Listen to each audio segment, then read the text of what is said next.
That kind of tickled, she said, putting on a smug front. Are you attempting to make me laugh uncontrollably? The man did not answer, presumably due to the state of his jaw, but instead he assumed the position of a boxer, his eyes saying, "Come on, come get me." She was more than willing to comply, and she threw herself at the big man so quickly that he had no time to react.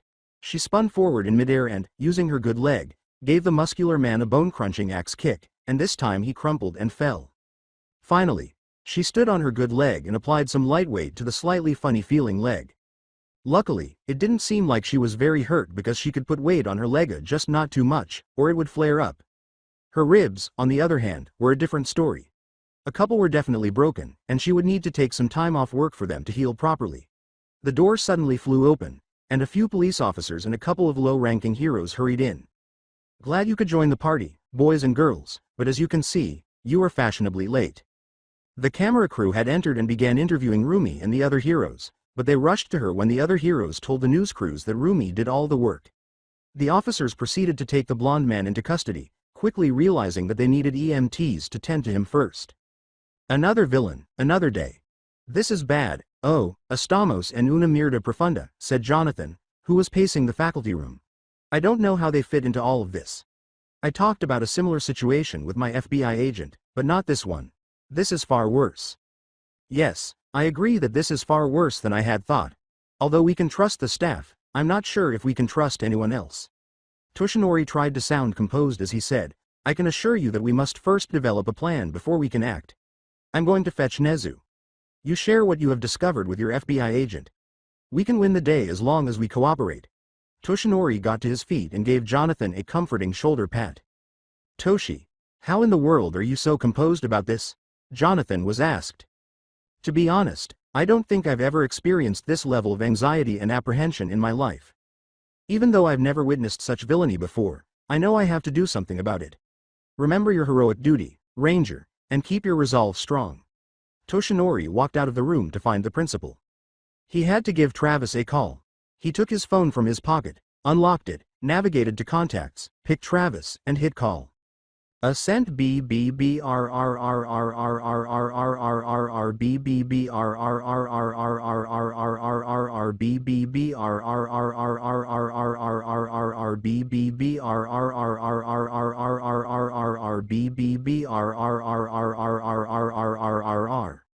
What have you got for me? Hello. We have a new problem. I don't like new problems, but lay it on me. I managed to trace where the voice we heard during the raid came from. I think that's fantastic news, buddy. What's causing you such anxiety? Bad news. It came from floor 9 of 212 Kasumigaseki in Chiyoda, Tokyo. Where is that? An extremely perplexed Travis asked. Jonathan's response was straightforward, Google it. After a brief pause, Travis uttered, "Are you certain that this is accurate?" "Yes, but we must get confirmation. The best way to accomplish that is Toa." "Break into the most fortified building in Japan?" Travis interrupted. "Are you crazy?" "It's not the point, maybe just a little. Before we take any further action, we must verify that the signal originated there. If not, however, we can track down the person who attempted to use the location as cover."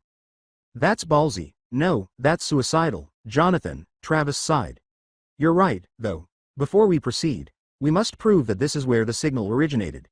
Do you have anything else to do before I call my boss?" "I have a lead whose voice we heard last night, to start with. All for One is the name of the man. Shigaraki is the last name." "All right, thanks for the information. I'll forward it to the appropriate person, and I'm hoping they can find some helpful information. When I have more details, I'll give you a call." Travis hung up, and Jonathan pocketed his phone, leaned back against his desk, and sighed. 10-4. The line ended, and Toshinori entered the room, followed by the diminutive principal. Jonathan smiled nervously and said, "Hey Mr. Nezu, I may have found some fun bit of info recently which may or may not cause the collapse of Japan."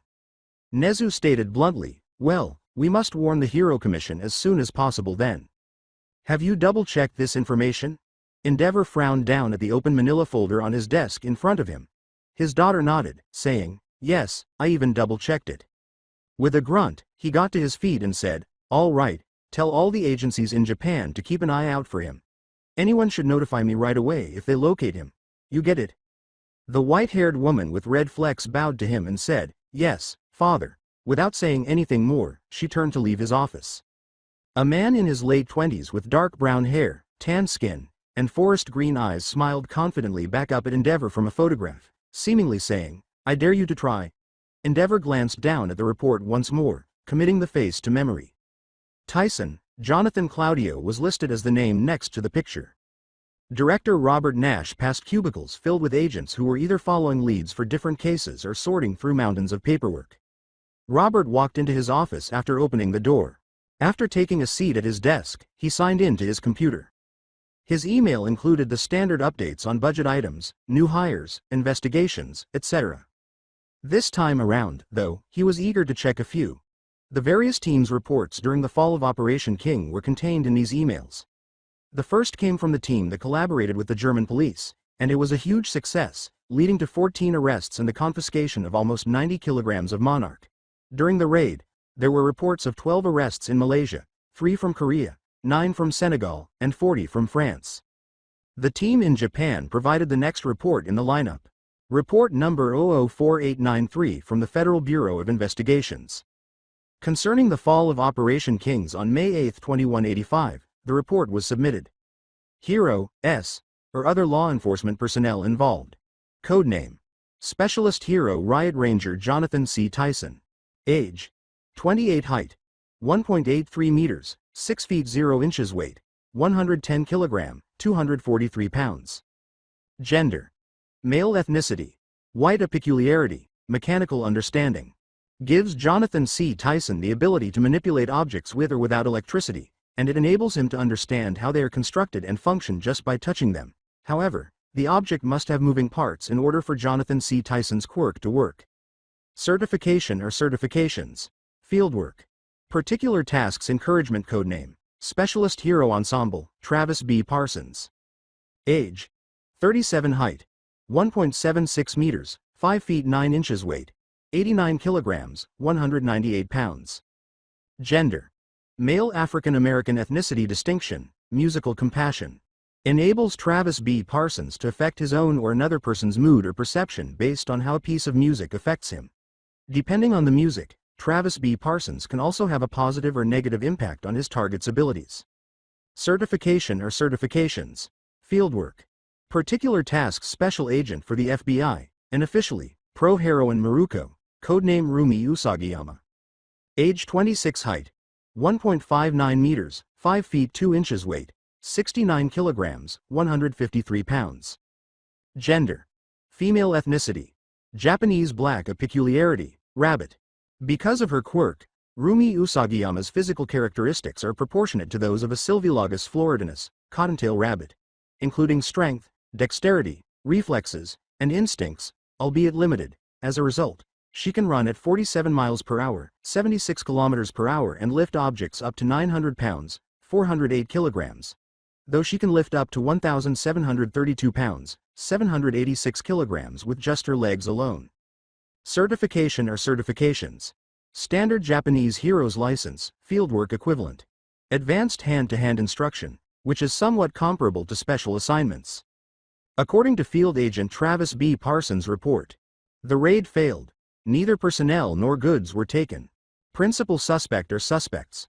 One potential lead has been found by an anonymous source. A man named All for One, whose last name may be Shigaraki but has not been verified, and whose quirk is unknown. Another potential lead, though unconfirmed, has been disclosed by a seeker as Kiyomasu Mitsuzuka, the director of the Hero organization. One of the two unknowns is a female high school student with blonde hair who is between 5 feet 1 inch and 5 feet 4 inches tall and weighs about 150 pounds. Her quirk is unknown, but she was said to have fangs, which may be related to it. The other is a man, unknown in age, dark-haired, 180 to 200 pounds, 5 feet 10 inches to 6 feet, and unknown in quirk. Asking for help. Addendum. Suspects should be followed up with as follows. The Shigaraki family's records are attached below, but there are no official records of All for One. Mitsuzuka Kiyomasu, 53 years old, male, sex. Japanese ethnicity, spouse. Not at all, no children. Resides in Tokyo and serves as the director of the Hero Commission at the government building. On January 3, 2176, he was appointed possibly related to All for One, a suspected criminal boss. Unknown cause. No quirk or unknown. Suspect status. Awaiting additional research. Blonde woman with hair. Himiko Toga's name 16 years old. Gender. Female Japanese ethnicity spouse. Not at all. No children. Hosu City was the last known location. A possible link to quirk enhancement drug, QED, Monarch and, all for one, a suspected criminal boss. Unknown cause. Transform, is the quirk. After consuming someone else's blood, Himiko Toga can transform into that person. Himiko Toga is also capable of reproducing that person's quirk, though doing so requires an understanding of how the quirk works. Himiko Toga's clothing does not change with her, and clothing may be a part of the copy she makes. How long Himiko Toga can stay disguised as that person depends on how much blood she consumes. Suspect status. Secondary suspect. If possible, make an arrest so that you can question them. A man with dark hair. Name. Not sure. Age. Not specified. Male sex. Ethnic background. Japanese, perhaps. Spouse.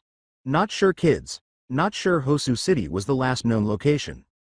A possible link to quirk enhancement drug, QED, Monarch and, all for one, a suspected criminal boss. Unknown driving force quirk. Unknown, but might be related to mind control. A few more pages of the report went on to describe every action and choice this team made throughout the investigation. Robert would characterize this group as a hastily formed partnership for mutual survival rather than a team. Travis had uncovered a lot of information despite the raid's botched execution, but it was troubling that the director of the Hero Commission was among the suspects. If Kiyomasu was involved in this, it was against his will, and Robert didn't think he was. Then came this, all for one, guy. A simple background check turned up nothing. The results of a thorough web search were surprisingly limited. Robert had the impression that, all for one, was a title that had been passed down from person to person rather than a person. He then conducted a general search in the FBI database, and several reports surfaced. After reading them quickly, I found that the majority of them only contained one word in the report, with no references to specific people. Then, with one report submitted in the late 1940s, he achieved a breakthrough. A Japanese criminal who vowed fervently that he was being pursued by someone named, all for one, was described in the report.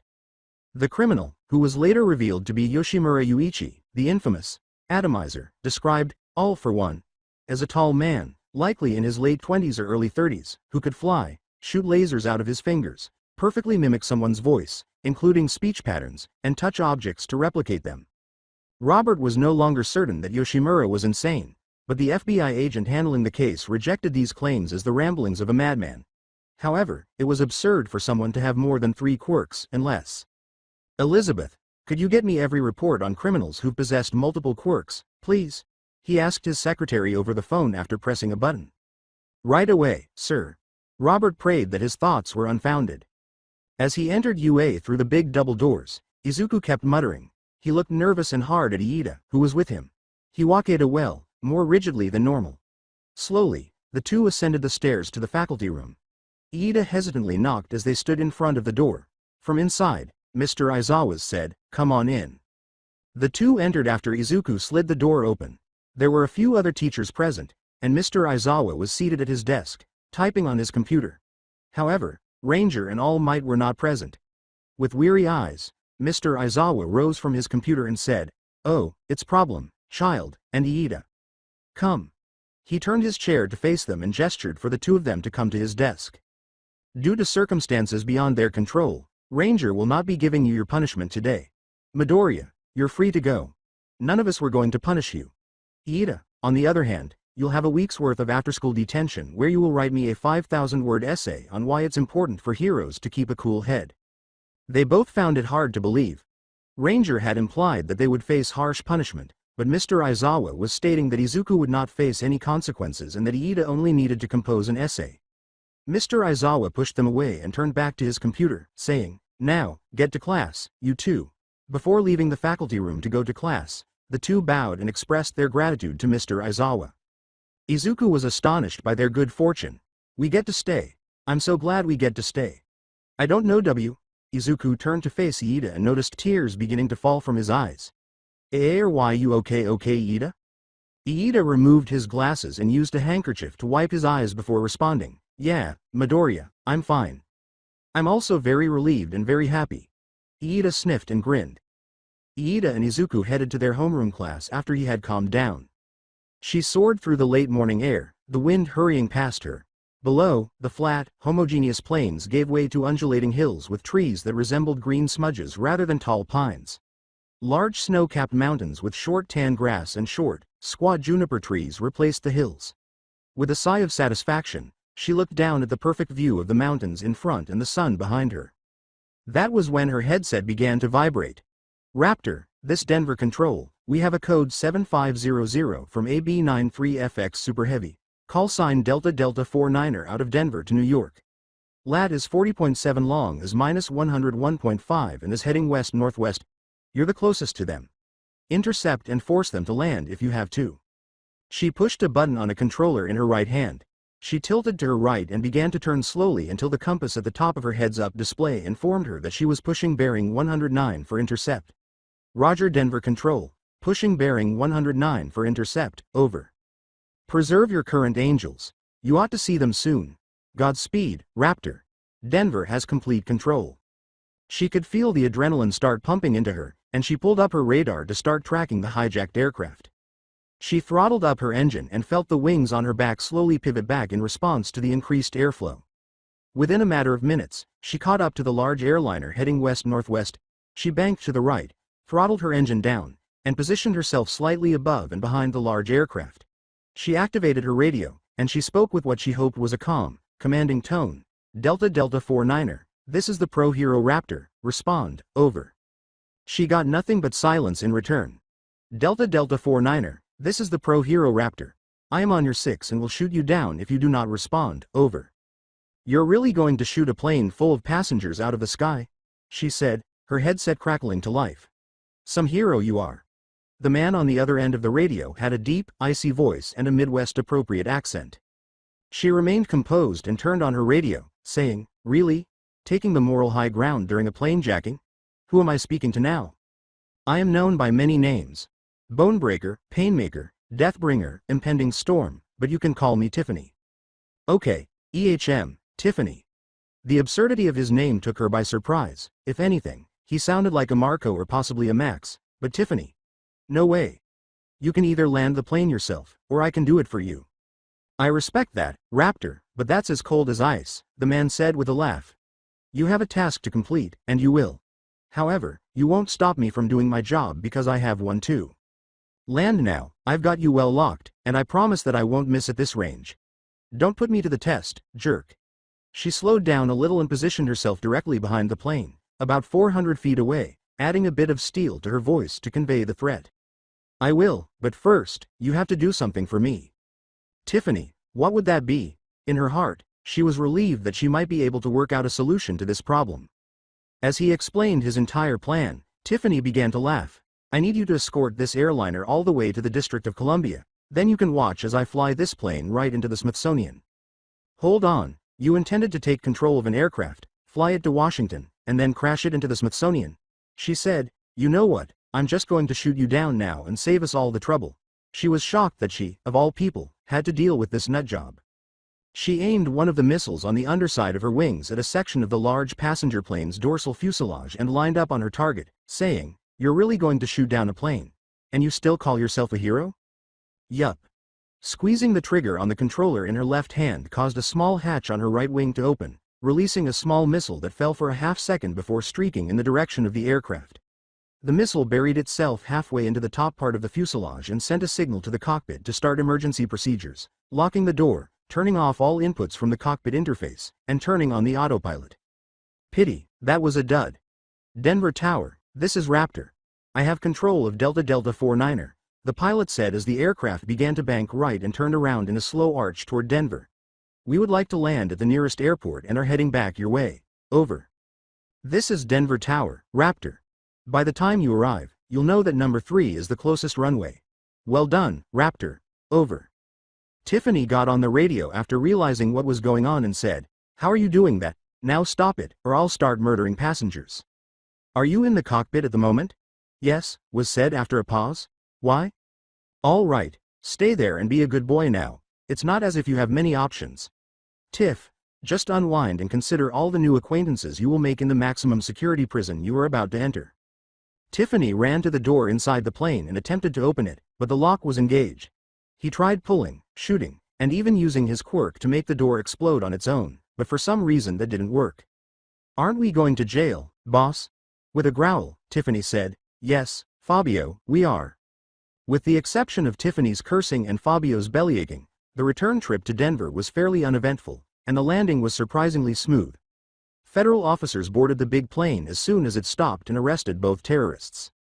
Raptor approached the big plane on her own, hovered beside it, then cut her engines and landed lightly on the runway, spinning down her engine, folding the two wings on her back into what appeared to be a big plate, taking off her helmet and tucking it under her left arm, and searching beneath her flight suit for her aviators when a federal officer in a bulletproof vest with the words FBI printed in bold yellow letters came up beside her. "I assume you're Raptor?" It would have been one of the most fierce and stylish moments of her life if she hadn't also poked herself in the eye. "Yeah, I'm known as Raptor," she said, finding her sunglasses and then flinging them open and slapping them on her face in a single fluid motion. "How may I assist you?" No one noticed her, intent on descending the stairway and onto the runway where it was safe, but she began to walk towards the ramp where the passengers were disembarking from the aircraft. Most of them were trembling, probably from fear or perhaps relief at being on the ground again. With the phone in hand, the federal officer said, "Director Nash would like to speak with you, ma'am." Holding the phone to her ear, she said, "Yo, is that really how you welcome the FBI director?" Director Nash sounded slightly irritated but also slightly amused at the same time. "TCH, how else am I supposed to greet you? Say, hello director, it's an honor director. Let me lick your shiny black shoes director sir." Literally anything except that last one would be fine, but that's not the point of the call. Then what is the point of this incredibly important phone call then? Tell me that I'm going on a secret mission or something, as if. Director Nash said nothing. "No, don't, hold on, you're not." "I am. I don't even have my special assignment certification, I'm not even remotely qualified for that kind of work." "Well, now you are. What the hell does that even mean?" She hissed into the phone as she turned away from the aircraft. "It means that as of now, you're on a special assignment and that you're getting on a plane leaving Denver heading to Japan within the hour." Wait, hold on, I'm going where now?" The words, Japan. You'll be meeting a few other heroes there. Specialist Hero Riot Ranger, made her head go cold. Would she be collaborating with Jonathan? This mission simply became fantastic. She probably smells awful because she hasn't taken a shower and her flight suit wasn't very breathable. Perhaps she ought to change into something more elegant than her flight gear. No, she most certainly needed to do so. She needed to apply deodorant, a nice-smelling perfume, and brush her teeth. What was she thinking? She required a significant, epic makeover. Raptor. Maybe she should comb her shoulder-length blonde hair before she met him, she thought as she twirled it. "Raptor, are you even listening to me?" Her thoughts were interrupted when she said, "Oh, what? Sorry, I was, thinking about, a few things. Do I need to assign someone else to this mission?" No. I was thinking about supplies and your supplies are going to be on the plane." What about toy? Everything you need is either on the plane or already there. You just need to get on it. Now, if you please." "All right, I'm heading that way." "Excellent, and Miss Roswell, don't get into too much trouble." "You got it, boss, sir, director sir, yes sir, Mr. Director sir." She returned it to the federal officer, and Director Nash sighed as he hung up. Which W?" The federal officer indicated a medium-sized aircraft at a terminal and said, "That way. Spirit Airlines, let us spirit you Huawei on a magical journey," said the side. "Oh, great, Spirit Airlines. Wait, did they seriously misspell away?" Izuku was practicing his control and activating and deactivating his quirk while concentrating on a pebble that was resting on the ground in front of him. The majority of his classmates were also playing around and taking advantage of this unplanned break. Bakugo, Uraraka, Iida, Todoroki, and Yaoyorozu, on the other hand, were all engaged in their homework. Ashido whispered, "Wow, look at Midoriya, he's glowing." With a whisper, Kirishima said, "Yeah, and is that lightning?" Kaminari grumbled, "But, lighting is my thing." To the other two. Ashido made some strange gestures while attempting to explain Izuku's lightning. "Yeah, You're more like zap zap zap Kaminari. Midoriya is like, zwum mm. The thought crossed Higakura's lips. I wonder if his lighting hurts like yours does Kaminari. Ashido smiled mischievously and said, we should find out. Kirishima, I dare you to go poke him. When Kirishima said, only if you let yourself get shocked by Kaminari. You're on. Go, quick, before Midoriya deactivates his quirk. Izuku was oblivious to everything around him because he was so focused on that tiny pebble. He jumped almost 100 meters into the air after feeling someone stab him in the shoulder. He was first shocked, then in awe of himself for having been able to jump so high, and finally terrified that he might die as he fell. Everyone on the ground, meanwhile, was still looking for Izuku. He was present for a single second before vanishing with a slight wind gust. Izuku powered up, one for all, and prepared for a painful landing, mostly based on instinct. To his surprise, he experienced no pain upon landing. Well, okay, given that he fell almost 100 meters. His hands were clenched beside his thighs as he landed in a squat. He exhaled and turned off his magic. Wow! Kaminari exclaimed. That was, Ashido began. The excited grin turned to a sheepish expression as Kirishima exclaimed, awesome. But, sorry about scaring you, Midoriya didn't mean for that to happen. Uraraka ran over and asked, are you alright, Deku? Izuku was still a little shaken up from his unexpected flight, but he forced a smile for Kirishima's and Uraraka's sake. Yeah, I'm fine. I guess. And don't worry about it, Kirishima, no harm, no foul. Kirishima exclaimed with relief, oh, good, I was afraid that I might have caused an accident. He didn't realize that Uraraka only got that expression when Izuku did something cool, but neither did Uraraka. That was really cool, Deku. You were like, all focused, then Kirishima poked you, and then you disappeared. We looked for you for a few seconds before boom you landed really super hard. Uraraka had the same expression on her face as Izuku when he was discussing heroes. Iida approached Izuku stiffly, wearing his usual grave expression. Iida held up his right hand as though he were about to cut Izuku in two, his glasses gleaming in the sunlight. Iida chopped down his arm and pointed all 5 fingers at Izuku, saying, while I must remind you that using your quirk in such a manner is wrong, and you should refrain from doing so in the future. A girl, probably Higakure, exclaimed, he did the Iida. Iida smiled and said, that was one hell of a jump, Midoriya. You've come for, my friend, while balling his hand and giving a thumbs up. Thanks, Iida. So, did it hurt at all? Ashido asked Kirishima, beaming from ear to ear like a Cheshire cat. Kirishima sighed, not really, no, felt kinda like getting a static electric shock from someone. Ashido's shoulders drooped a little and her smile dimmed. Really? So Kaminari is still the only Pikachu in the class? She asked. Happy that his lighting had some real substance instead of just a showy light show, Kaminari was smiling. Kirishima smiled madly and asked, so, Ashido, you gonna hold up your end of the bet? What kind of wager would this be? Behind Kaminari, Kirishima, and Ashido, the all-too-familiar image of a walking yellow sleeping bag with a weary-looking face loomed, and the 3 students turned slowly, their faces wearing anxious, guilty looks. Nothing s sir. Kirishima stammered. Be bet? Who mentioned placing a wager? Ashido asked. Kaminari started to say, oh, just a friendly bet about. But Ashido interrupted him by squishing his foot. As he began to shuffle away, Mr. Aizawa paused and added, and nothing too adventurous. He was still in his sleeping bag. I don't care if you made a bet, just don't let it affect your studies.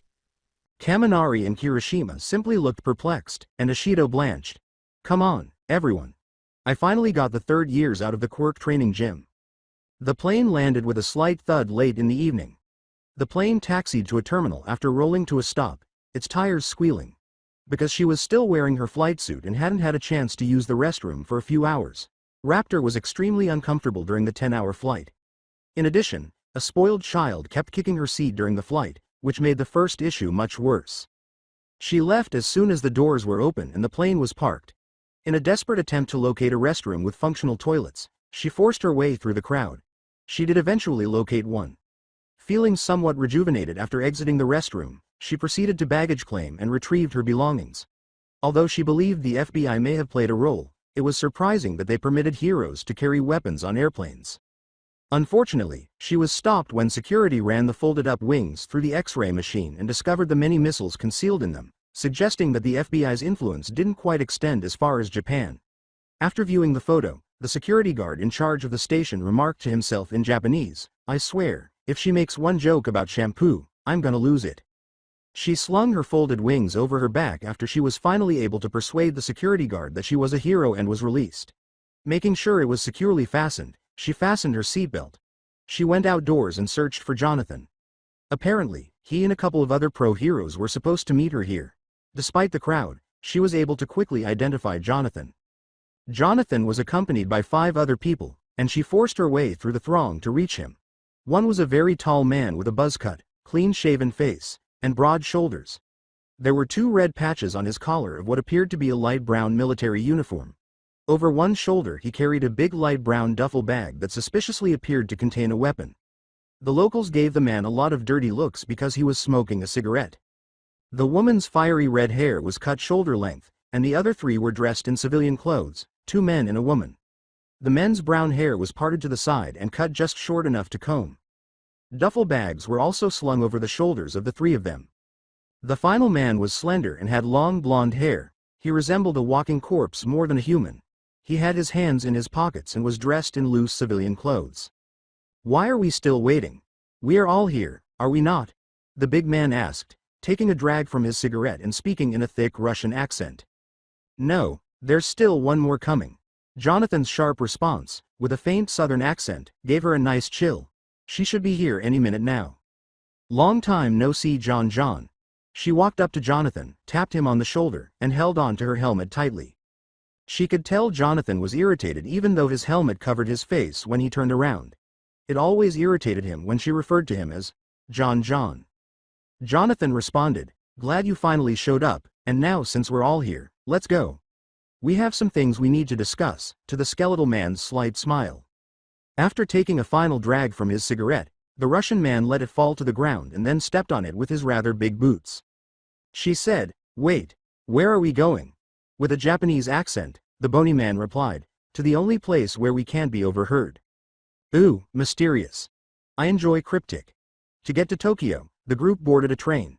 They disembarked and proceeded to walk a few blocks until they came to a tall skyscraper with a statue of All Might in front of it. Whenever she attempted to strike up a conversation with anyone during the trip, including Jonathan, she was met with silence or the response, "Now's not the time." The bony figure said, "Welcome to Might Tower," and pointed to the structure. Something that looked like a mouse or rat, a short, dark-skinned woman with rabbit ears standing with her arms crossed, and a man who was completely white came toward them. Jonathan laughed when the woman said something in Japanese. The woman's face twisted into an irritated expression as he answered in Japanese. The 3 new members then entered Might Tower with the group. The rabbit-eared woman was muttering to herself all the time. All for One scowled while seated in his big chair. A small bird told him that law enforcement and heroes from all over the world were beginning to gather in Japan.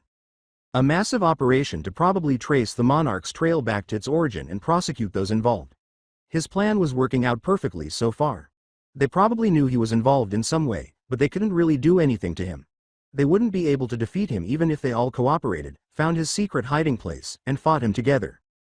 But he was worried about one thing. He didn't account for one thing. One particular detail could cause him to fail by seriously disrupting his plan. It seems Toshinori has found a successor. Yes, the doctor nodded, pacing uneasily on the floor beneath him. Thanks to some digging from our friend, we managed to find out the identity of his successor. Leaning forward and tying his fingers together, All for One said, "Oh? Do tell, doctor." The doctor continued to pace and said, "He's a student at UA. His name is Izuku Midoriya. We need to do something about the Brad before he can become a problem." "How are the Type 3s coming, doctor? Are any of them ready?" All for One said, leaning back in his chair. "A couple of them are, but I don't know how effective they'll be. I need Mo," the doctor said, pausing his pacing. "Consider this a test then. Have them kill this Midoriya, or at least injure him. Let's see what these Nomu are capable of." The doctor hurried off to his lab, and All for One grinned a rather nefarious smile. "Yes, sir, right away, sir." Endeavor sat in his office. Aside from Jonathan Tyson being a lead and potentially the attacker, they haven't made much headway in the Hosu case. Since Friday, he had been in limbo, primarily because he required a warrant in order to question Jonathan. Since Jonathan was an American citizen, obtaining a warrant for this type of thing took much longer than the usual half-day or day at most. Luckily, he had been able to obtain some video footage from the buildings outside the warehouse that had burned down. A few of the videos were pretty worthless, but one at last showed some promise. He put the video on a flash drive and turned on his desktop computer. The back of the building was visible in the video. He sped up the video to the moment of the assault. A few minutes after the attack, the door exploded open, and 3 people fled the building. At first, nothing was happening. One was an armored figure who was clearly Jonathan, and the other was a man dressed entirely in white, with a dark blue coat and black trousers. The final figure, a short woman with darkened skin and very tall snowy white ears, took Endeavor by surprise. He whispered to himself, "What the hell? Maruko?" He halted the video as the 3 of them stepped out of the camera's line of sight. It would be easy to locate the white man because of his peculiarity. He was clearly not a Japanese hero and was probably Jonathan's co-worker. He would look him up first in the US hero database. Regarding Maruko, he would simply speak with her face to face and inquire as to why she was with Jonathan and the white man. Before the fire started, he fast-forwarded the video. It began with the 3 of them entering the structure, and a few minutes later, the warehouse caught fire. Where did they get out? Just before the fire started, he picked out another video file and viewed it. Once more, the 3 of them failed to escape. After watching 2 more videos, he discovered that Maruko kicked through a wall. Then Jonathan and the white man dove through the hole and the 3 rushed into the street. The 3 paused to catch their breath and chat briefly as the building burst into flames. The other 2 then nearly leapt, most likely in delight, as Maruko held out a small object to them. The 3 of them hurried off after Jonathan took the item. Endeavor considered this new information and put it on his mental, to find out, list. Interesting. If the tall Russian didn't occupy the majority of the elevator, Jonathan and the others would have had plenty of space. They all piled out after riding the elevator to the summit of Might Tower. He surveyed the large room they had just entered. To their left was a man sitting on the phone at a receptionist's desk. As All Might expecting a few visitors, "Mr. Toshinori, sir?" he asked, looking up, a little surprised by the sheer number of people. Even though Toshinori already knew the answer, he asked courteously, "Yes, they're all here for a meeting, is he in?" The man grinned and pushed a button on the desk, saying, "No, he isn't. I'll give him a call and let him know his guests have arrived." After expressing gratitude to the man, Toshinori opened the door and motioned for the others to enter. There was a large, what appeared to be a living room on the other side of the door, complete with a huge couch in the center of the space, big glass windows, and a large flat-screen TV on a wall. There was a kitchen with a bar on the stone brick wall across from the TV. Next to the kitchen was a long hallway with 3 chic metal doors. One at the far end and 2 on either side. It was very chic overall. "Mind telling me why we're here, Johnny boy? And doesn't All Might live here? Wait. Are we going to meet him?" Claire said in English as she leaned over to him. "We're here for a meeting, yes and no, and yes. Welcome to the big leagues." "Okay. Why are you being so cryptic?" Claire crossed her arms and raised one eyebrow. With a simple shrug, Jonathan took off his helmet and placed it on the bar. Claire gave it a distant glance before turning away in apparent embarrassment. The big Russian man put his bag down by the door and glanced around gratefully. While the redhead eyed the alcohol on the counter, 2 of the 3 Europeans kept their bags and looked around. "Now that we're in a more secure environment, I think we need to introduce ourselves. Hello, my name is Toshinori Yagi, otherwise known as All Might." Toshinori coughed to draw everyone's attention. Except for Jonathan and Nezu, everyone froze. The Russian crossed his arms and gazed at All Might incredulously. "You must forgive, you are All Might? World's strongest man? Earth's mightiest hero? I find that hard to believe." "You are a funny man, or you must believe that we are. What's the word?" said one of the Europeans with a thick German accent, laughing. The man snapped his fingers in search of the correct word. "Means Naren, what is it again?" Trying to say fool's darling. His red-headed companion intervened. "Donkische paragraph Mark N. Frau Doherty." The redhead nodded in response to the German's smile. "No problem." Nezu nodded to Toshinori, who then grew into his muscular frame. Once more, the room fell silent, but this time it was due to wonder and perplexity rather than incredulity.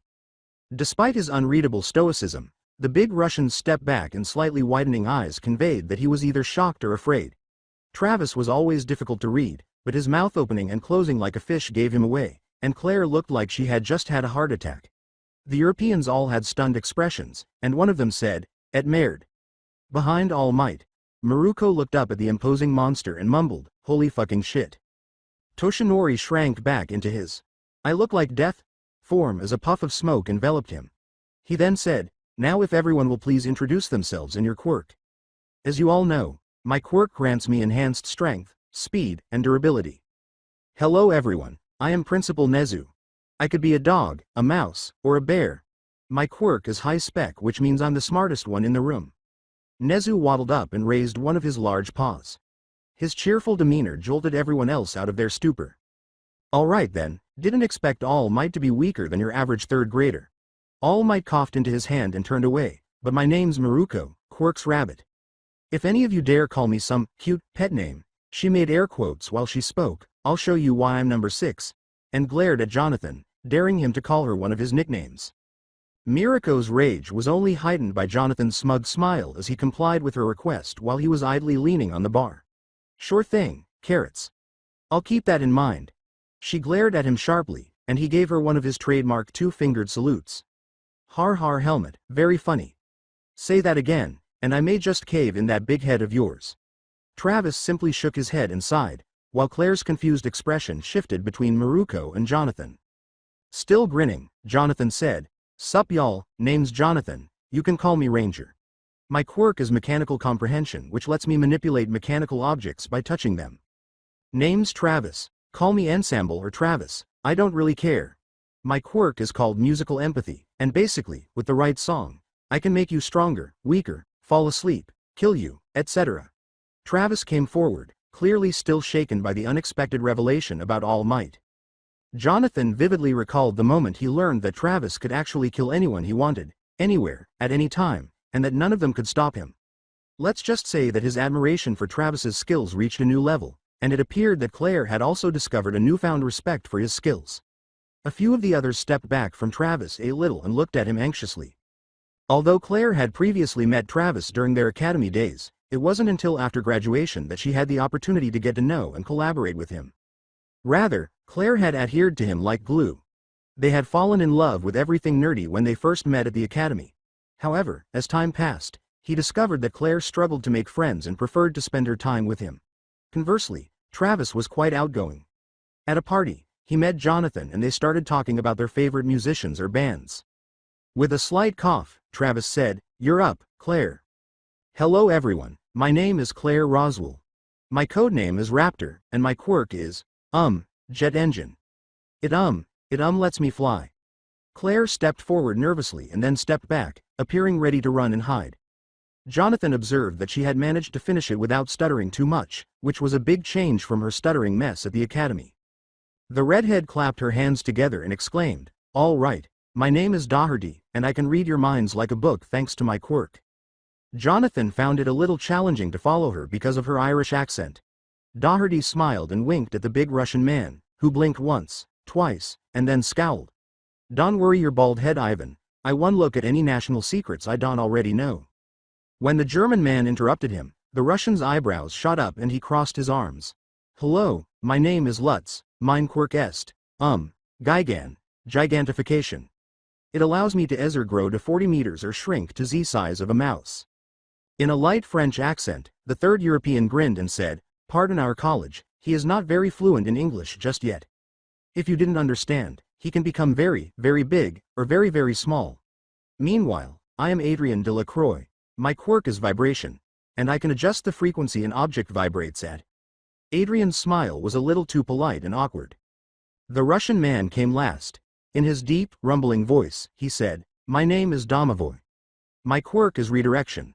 That is all you need to know." He crossed his arms.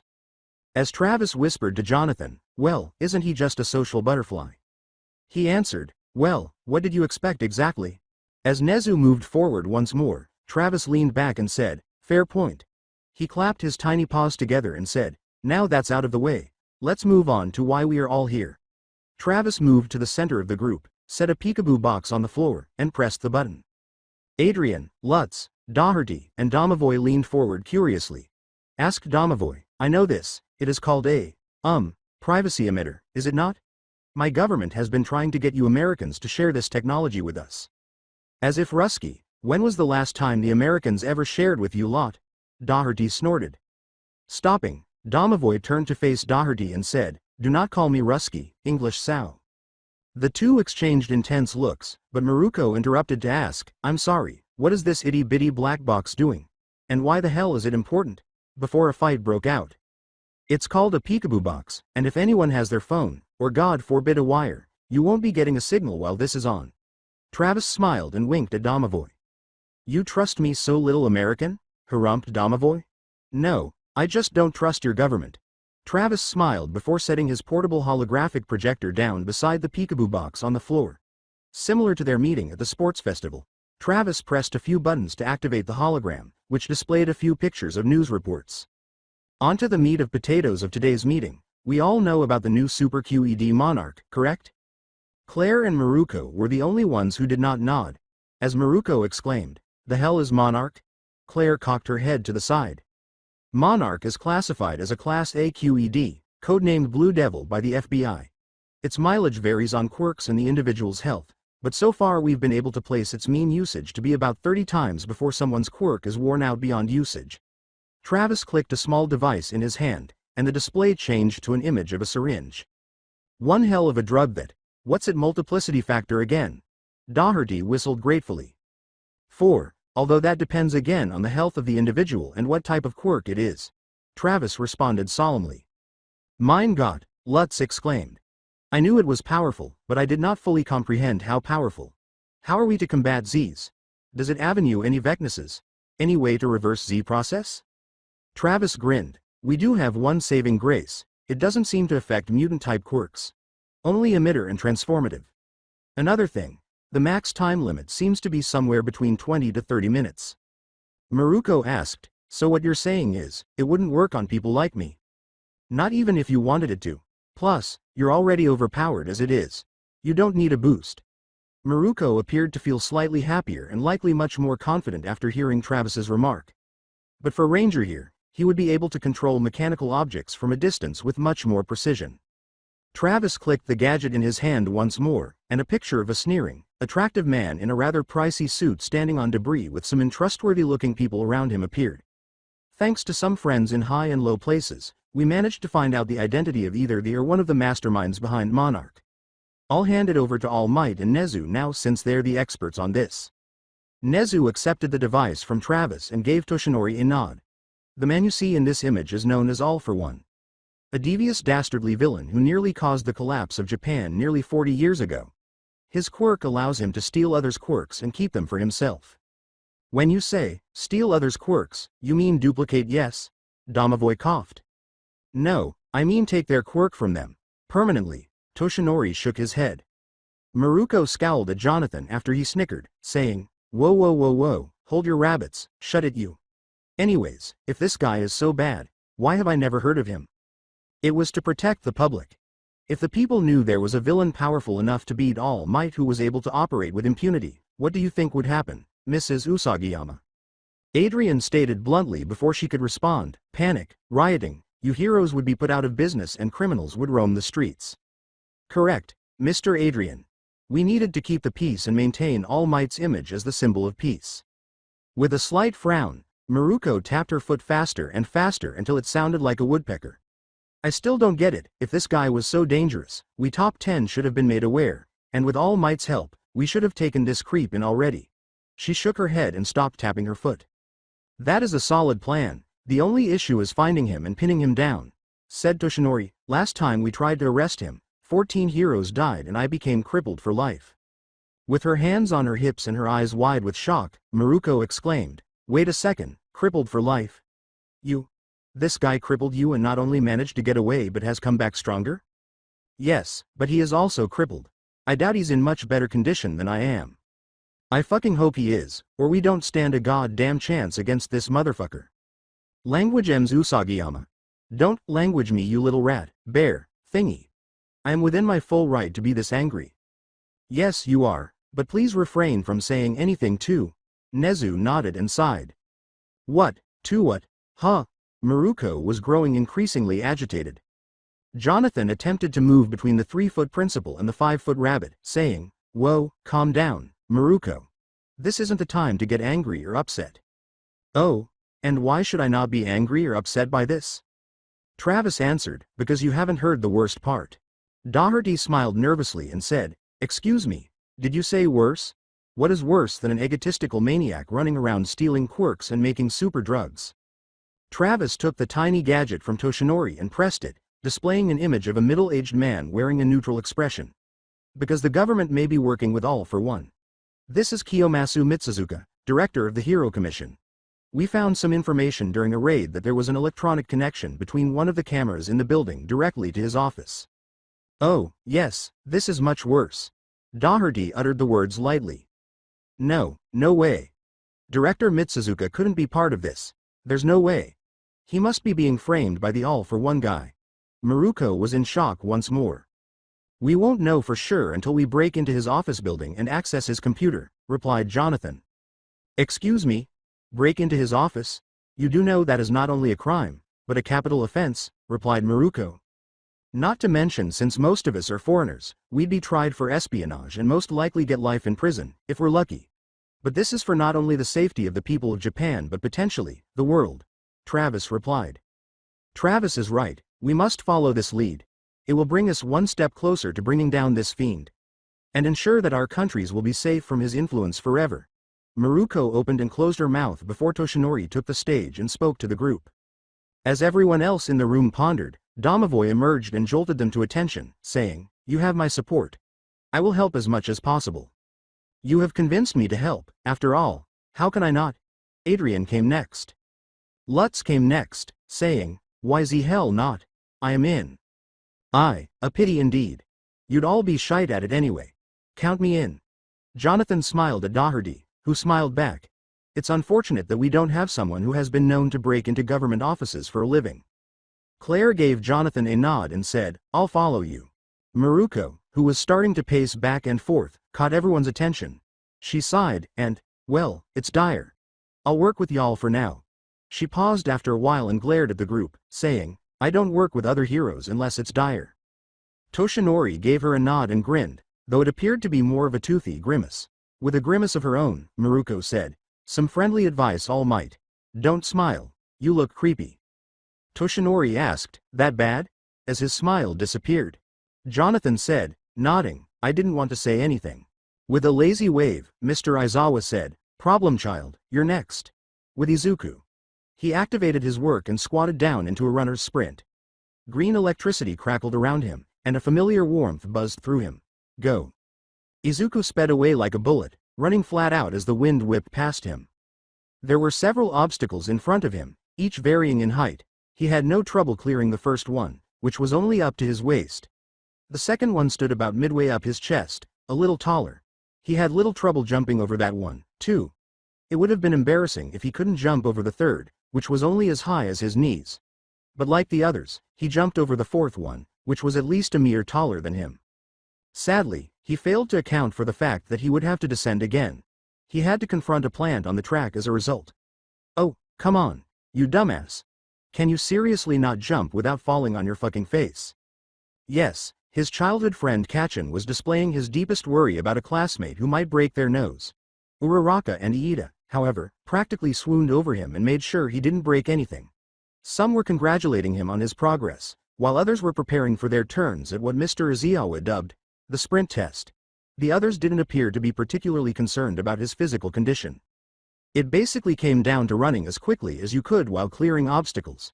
You can finish the challenge by using your quirk. It was a little unjust to those whose quirks had nothing to do with strength, though.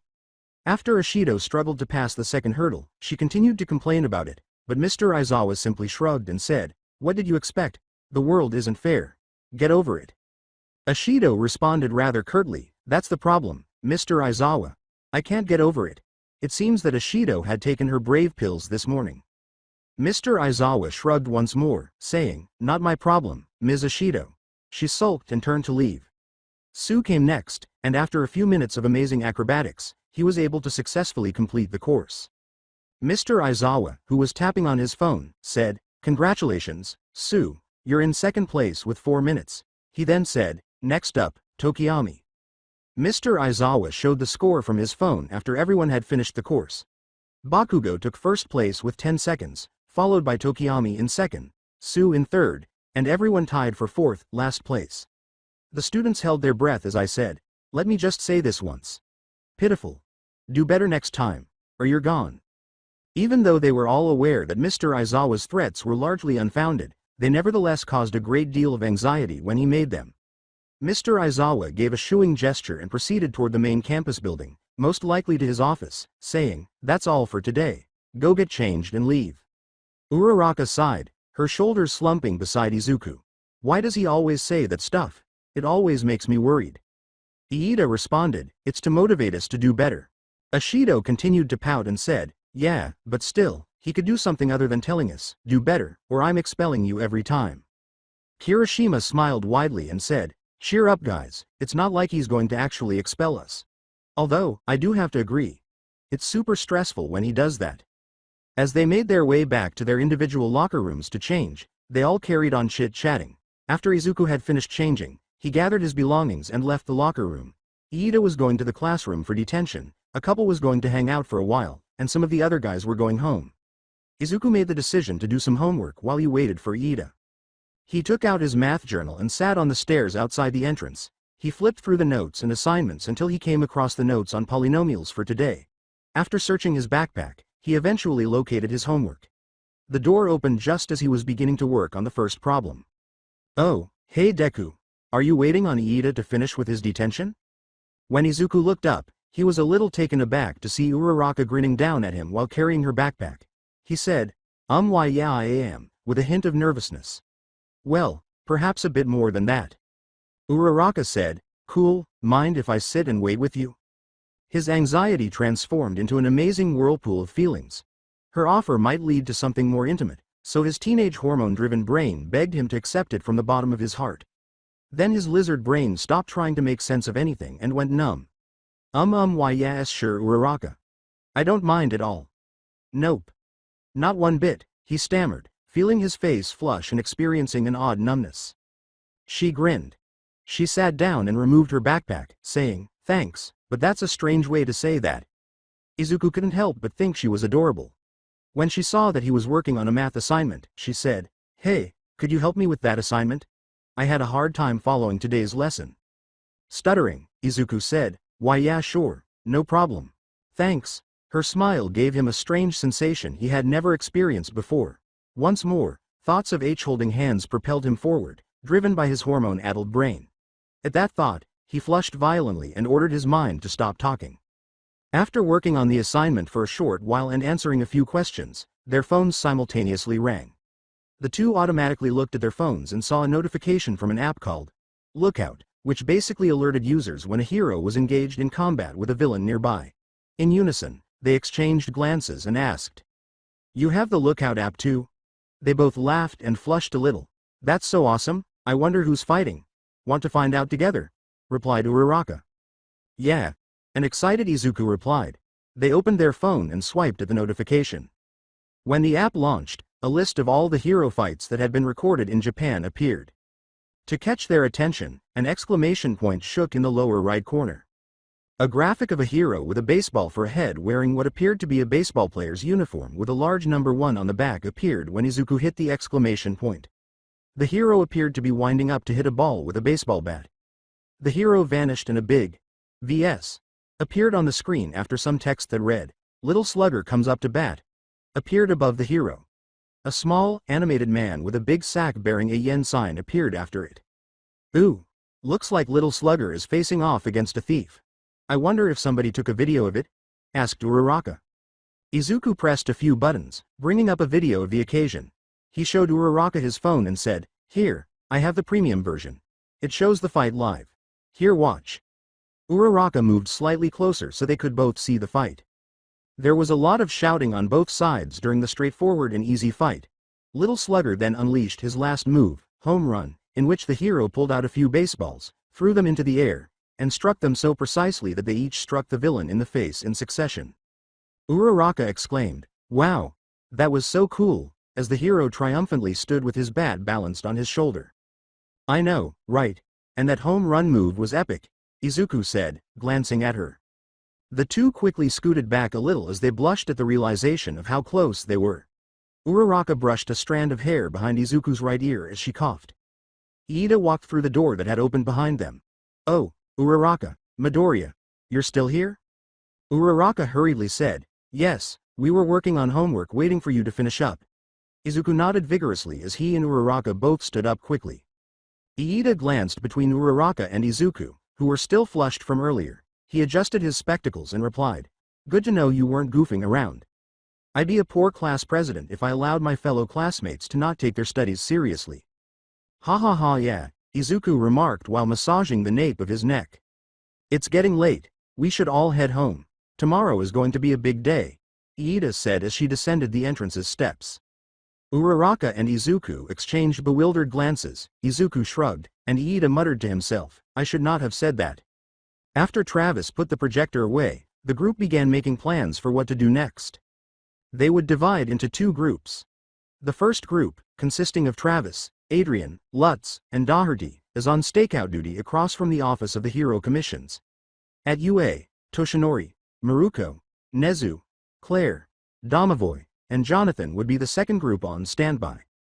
A secondary task for Toshinori, Maruko, and Nezu was to gather as much information as they could from the inside. However, Jonathan had a strange suspicion that neither Maruko nor Toshinori would advance much in that regard. It was a great surprise, to be honest, that Domovoy and the Europeans stayed amicable during the meeting. What with the Russians controlling all of Ukraine, half of Poland, and 4,000 high-yield nuclear missiles in East Russia that would destroy Europe if the Second Cold War heated up, they still desired to re-establish their glorious Union of Nations, despite the fact that Russia was no longer communist, if necessary, by force. Luckily, Russia appeared keen to remove the person creating monarch. Jonathan thought it might be related to the Russian military or mafia. He wouldn't be surprised, though, if their only goal was to control monarch. For likely similar reasons, the United States also appeared eager to get rid of the monarch. Even if it led to their eventual burnout, he could think of a few generals who would be more than happy to provide American soldiers with some quirk-enhancing drugs. When they left Mide Tower, it was already dark, and they all parted ways. Nezu and Toshinori remained in Mide Tower, the Europeans remained together, and Domovoy went off to find a hotel, leaving Jonathan, Travis, and Claire by themselves. They strolled along the sidewalk in search of a place to eat or, if that didn't work out, to get a drink. At last, there appeared to be a small, comfortable mom-and-pop diner. When they entered, the cook behind the counter in the kitchen said, "Welcome, come in and sit down anywhere you would like to," without even looking up. The trio approached an unoccupied booth. Travis was across from them as Jonathan slid in first, followed by Claire. Travis opened a menu that was on the table and said, "Okay, let's see what they got." There were a few curry dishes, a soup, and, oddly enough, enchiladas on the menu, but the majority of the food was ramen. "Why?" a puzzled Jonathan asked. "Why what?" Claire asked, equally perplexed. The menu made Travis frown, saying, "That can't be any good." Claire said, "What? What can't be good?" with a hint of annoyance. Jonathan answered, "No, it contains cinnamon, and, ew, comes with white rice and kimchi?" "Yeah, that sounds like a train wreck of a dish," Travis winced. "What in the world are you two talking about?" asked Travis and Jonathan as they turned to face Claire. Jonathan and Travis both said, "Nothing," at the same moment and returned to their menus. Claire gave the two men a strange look, opened her menu, struggled to understand it, then gave up and asked, looking very bewildered, "So what do they have?" "Ramen, curry, soup, and enchiladas," Travis answered. Claire said, "Okay, wait, enchiladas?" Without raising his gaze from his menu, Jonathan responded, "I'm going to have the coconut curry. Chicken and cheese to be precise." Claire said, "That sounds weird." Travis questioned, "That one has mangoes, right?" Travis remarked, "Guess I'll go with ramen then," after Jonathan nodded. Setting down their menus, the two took a sip of their water. The cook emerged and proceeded to serve the food to another table. With a broad smile, the cook said, "And what can I get you, fine folks?" as he strolled over to their table. "I'll have some plain ramen, please," Travis began, and the cook nodded. Jonathan said, "Please give me the coconut curry." The cook nodded once more and said, "Great choice, sir." Claire looked at the three of them, perplexed, and said, She appeared to be completely lost, so Travis interrupted, saying, "Sorry, she doesn't speak Japanese." She'll have the enchiladas. The cook nodded again and went to serve them. Claire gave Travis a desperate glance and asked, "What did you order for me?" He shrugged, "Enchiladas. You like them back home, so I thought you might like some here." Sucking in, Jonathan gritted his teeth to contain his laughter. "So, what's everyone been up to? I haven't heard from either of you for a couple of months now." Travis shrugged, "Sorry, this case has me working up a storm. When I'm not asleep, I'm usually making calls or doing some digging. You know, classic secret agent things." "Nice, Johnny boy, what about you?" Claire nodded. Jonathan answered, "Teaching mostly, working on the case some." Claire snorted, "You, teaching? What in the world are you teaching? How to be irritating?" "That's actually next week's lesson. Thank you very much. I'm the combat instructor at UA, and things have gone well, sort of," replied Jonathan. "Wait, you're teaching kids how to fight? And it's going well?" asked Travis, raising his eyebrows as he sipped his water. Jonathan waved his hand at him. "Class 1 is more of an introduction to fighting, some basic takedowns, and defensive fighting. Class 2 is going to learn more aggressive combat techniques, and Class 3 is going to perfect some techniques and learn lethal takedowns." Both Claire and Travis shifted in their seats and furrowed their brows. Claire said in a low voice, "I don't really like the idea of teaching kids how to be heroes, it just seems wrong." Jonathan sighed, "I know, I don't like teaching kids this stuff either, but if I don't make an effort to try, they may not survive being heroes, especially if they go abroad." Travis frowned but remained silent. It is clear that he was against teaching children to fight. Hell, children only receive self-defense focused combat training even in the United States. And only after a person completes a police academy does hero training start. With a faint undertone of smugness, Claire remarked, "Well, while you two have been screwing around here, I've been doing real work." Travis grinned, "Hey, writing parking tickets and telling Cessna to stop telling jokes isn't real work." Claire pouted, "That's not all I do. I will have you know just before I came here to help you too, I stopped a terrorist event." Travis and Jonathan looked at each other and Jonathan said, "Excuse me? Did you just say, terrorist event?" Claire casually remarked, "Yeah, some nutjob hijacked an airliner and was planning on flying it into the Smithsonian." With a puzzled expression on his face, Travis sat back in his chair and asked, "But, why the Smithsonian of all places?" Ahem, was made by Claire. "I must have forgotten to mention he was a nutjob." "Okay, yeah, he's a nutjob. We got that part, but that still doesn't answer why," said Jonathan. "I have a theory," declared Claire. "He was insane and wanted to kill a whole lot of people and didn't really care how. You're based in Colorado Springs, though. If that guy wanted to just kill a lot of people, he could have flown a plane into Denver. He would have been able to do that and not been intercepted." The cook arrived with their food and set their dishes in front of them just as Claire was about to reply. The cook returned to his kitchen after they thanked him. Claire tilted her head to one side and studied her food. "Why the hell is there white rice? And, what the fuck is that?" Jonathan informed her, "That's kimchi. It's kinda like the Japanese version of sauerkraut," after Travis snickered. Claire pulled a face because she hated sauerkraut. She picked up a spoon and took a piece out of the cheese-covered enchilada after saying, "I swear if they messed up this enchilada." Jonathan and Travis were struggling to maintain a neutral expression. Claire bit into it and chewed for a while. Her face then contorted in bewilderment. After giving it some thought, she concluded, "There's something off with it. It tastes sweet. Why the hell does my chicken and cheese enchilada taste sweet?" Travis and Jonathan were defeated and began to laugh. "You assholes, why did you get this for me?" Travis and Jonathan were laughing too much to respond. They paid and departed the diner after finishing their meal. Travis made his way to his lodging. Claire chose to stay at Jonathan's house since she didn't have a hotel reservation and didn't speak Japanese well enough to do so. With her in his room and him on the couch, they managed to make it work despite the awkwardness. The bell rang, and Izuku entered his homeroom classroom. They all hurriedly made their way to their seats to avoid the wrath of Mr. Aizawa and were sitting ready to learn just as he walked in. After saying, "Get your gym clothes on and meet at Training Ground Alpha in 30 minutes. That will be all." He simply opened the door and leaned inside before leaving. Iida did his best to round up all of the students because he was Iida. They all changed and then went to Alpha, the training ground. The teachers were arranged shoulder to shoulder in front of Alpha Training Ground, and two new faces were standing beside Ranger. A tall man with a buzz cut and a light brown military jumpsuit was one of them. A woman who was a little shorter than Ranger was wearing an olive green flight suit and a big, heavy helmet under one arm was the other. Maruko stood beside All Might at the other end of the line. Izuku was taken aback by the newcomers and shocked to see that nearly all of the UA students were there. There were even classes in economics and general education.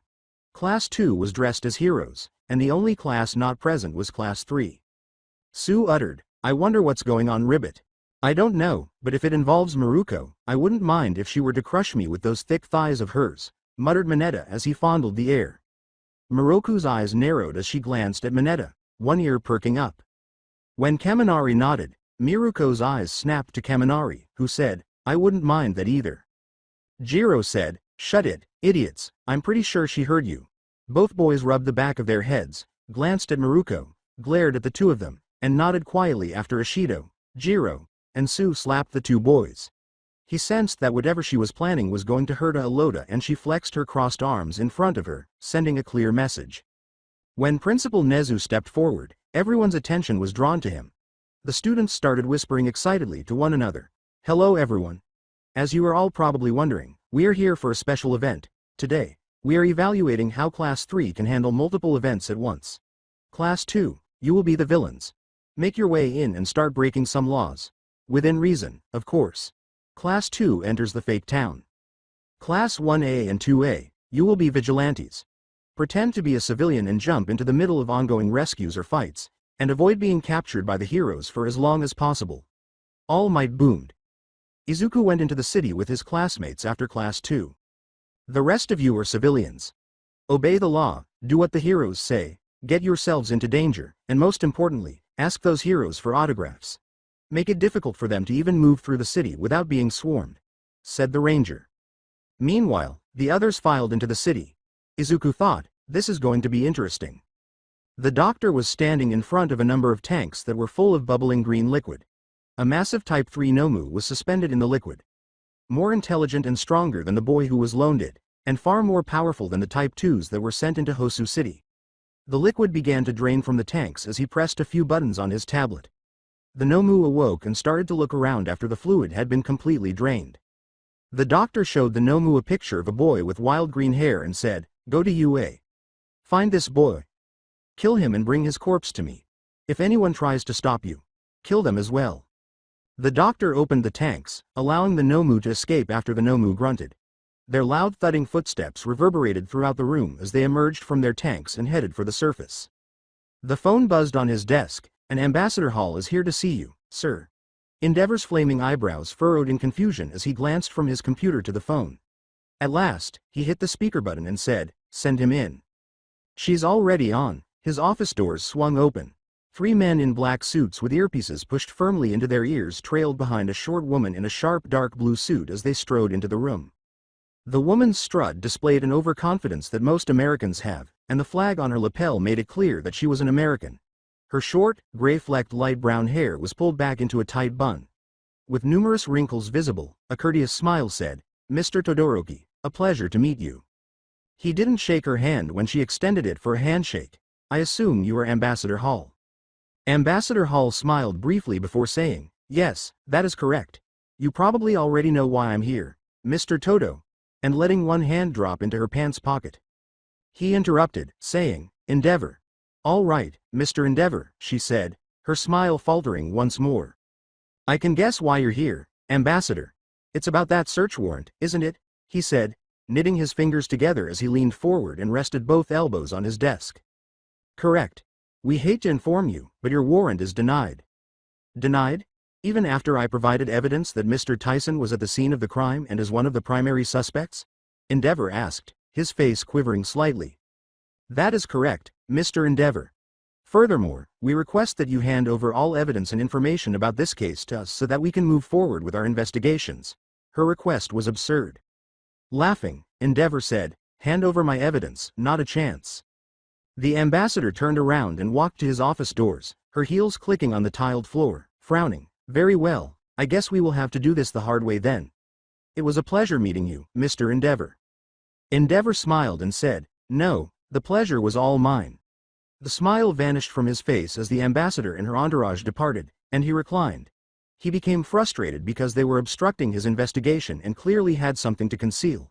Luckily, Maruko wasn't American, so they couldn't stop him from questioning her. Additionally, The warrant to search her home and question her had already been obtained. He tapped his phone's speaker and said, "Get me, Chief Fukido." While some other students were mingling and feigning to shop, Izuku jogged down the street. He noticed a storefront exploding from what appeared to be a beam of light a short distance below. Then, with a bag slung over her shoulder, a blonde girl in a white leotard bounded out of the storefront.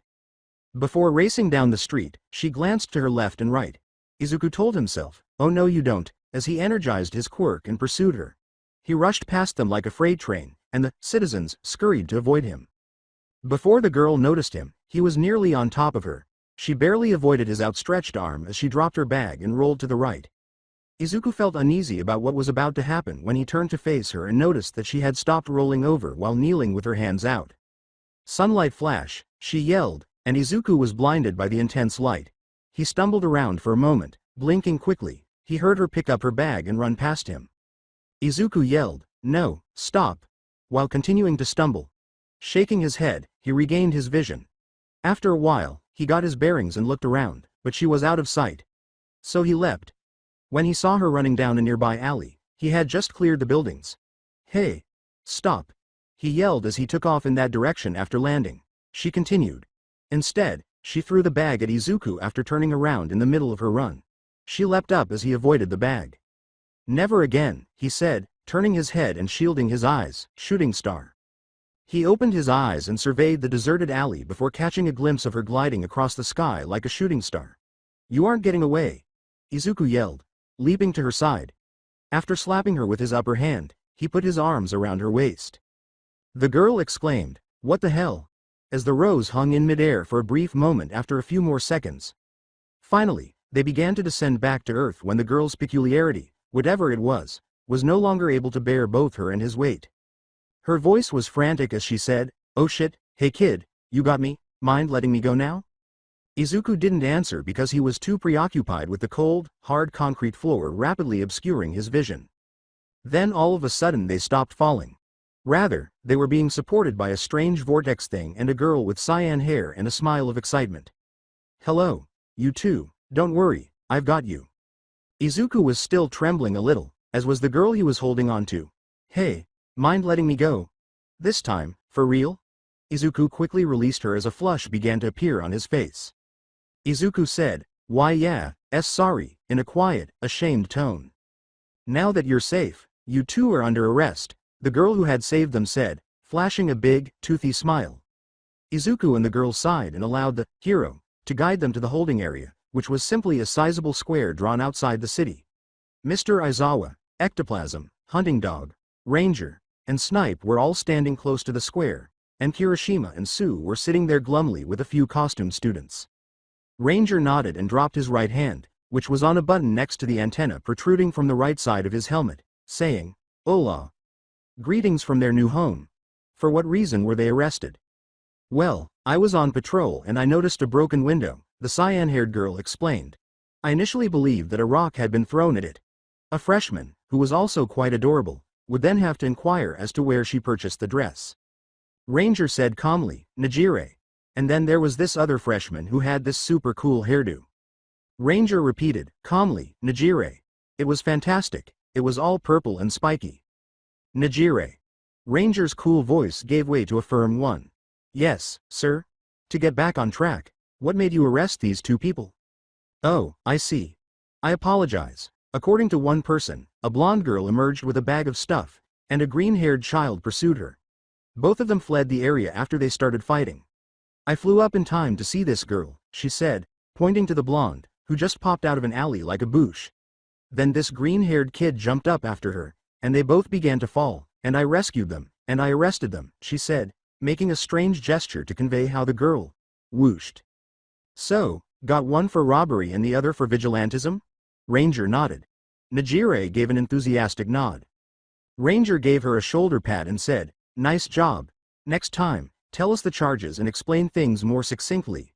Go to Aizawa now and write your report." Najire remarked, "Go for it, boss," and hurried to Aizawa, grinning broadly, saying, "Hey, Mr. Aizawa. I am prepared to compose my report." Ranger looked at them both and said, "All right, so who prevailed in the battle?" With a sly smile, the blonde said, "I did, obviously. Ranger laughed and said, "Is that correct? Midoriya, is that accurate?" Izuku paced back and forth, saying, "It was more of a tie than anything else. Before we could finish our fight, that girl broke it up." "I believed so. You're over there, Sparkles, Midoriya. I haven't given you a name yet, but you're there." As Izuku made his way to his classmates, the blonde girl silently went to join the small group of other costumed children and sat down with them. "You were also caught, Midoriya?" Sue asked.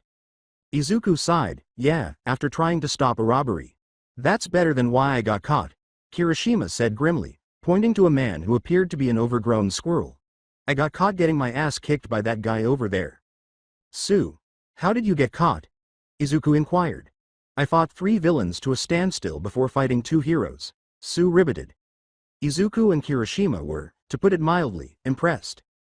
"The villains managed to escape, but the heroes eventually captured me." Traffic came to a stop and many people fled in panic as 5 lumbering behemoths emerged from the sewer just outside of Ua. The behemoths proceeded to the wall and tore open a section with their bare hands, but before the alarm could sound, one of them activated one of its quirks, preventing the alarm from going off. As they strode through the wall hole and surveyed their surroundings, one of the figures raised its head and let out a loud sniff. "The buoy isss not Hira. Hira, no one isss. He must be here somewhere," said another in a deep voice. "Master promised to be present." ISSSMMEELLLSS SOM E Ta Hying TTTHAAATWWWAAY. The first one turned its head and sniffed again, while the third hummed and nodded its large head. It pointed to what appeared to be a miniature city in the distance. "After that, we go there." The other 4 nodded, and the giants stooped toward the city. "We have to find the boy." "Ranger, this is Raptor. I have 5 heroes closing in on a vigilante who is currently engaging a criminal." Claire made sure to record as she banked left slightly and looked down at the ground, where a number of heroes were convergent on a boy who had some sort of explosion quirk and was engaged in combat with another student who was acting like a criminal. "Over. Get some good footage out of it, 10-4, she said, crackling her headset. "Over. "Will do, over and out." The fight was spectacular. Explosions all over the place, lots of punching, kicking, and the vigilantes seemed to be able to fight pretty well. Although, those explosions helped a lot. After what looked like a particularly nasty hit from the vigilante, Claire thought she spotted 5 large figures walking down one of the streets a couple of blocks away from the fight. At first, she thought it might have been some of the students, but then she noticed that all of them were monstrously big. Of course, each was a different size, but none of them were of average human height.